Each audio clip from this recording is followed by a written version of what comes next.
Everyone, তো আজকে আমরা চলে এসেছি আরও একটা বিয়ে বাড়িতে। আর দেখতেই পাচ্ছ গেটের ডেকোরেশনটা কি সুন্দর করে সাজানো হয়েছে। তো চলো এবার ভিতরে যাই। আর এখানে কিন্তু ভিতরে যাওয়ার সাথে সাথেই ছিল স্টার্টারের ব্যবস্থা। সেখান থেকে আমি একটা কফি নিয়ে নিয়েছিলাম আর কফি খেতে খেতে হাঁটতে লাগলাম। আর চারিদিকটা দেখলাম কি সুন্দর লাইটিং আর ফ্লাওয়ার দিয়ে সাজানো হয়েছে।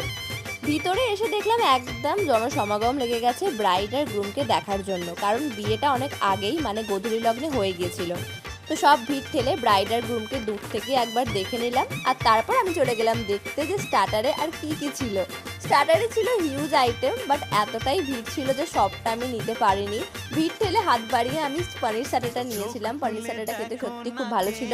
তারপরে নিয়ে নিয়েছিলাম চিকেন রেশমি কাবাব। এরপরে আরও অনেক কিছু ছিল, বাট সবটা নিইনি কারণ আমাদের যেতে অনেকটাই লেট হয়ে গেছিলো, আবার বাড়ি ফিরতে হবে, তাই বেশি কিছু খেতে পারিনি। এরপরে শরীরটাকে ঠান্ডা করতে একটু চিল রাখতে ঠান্ডা ঠান্ডা লস্যি খেলাম। তো চলো দেখা হচ্ছে নেক্সট।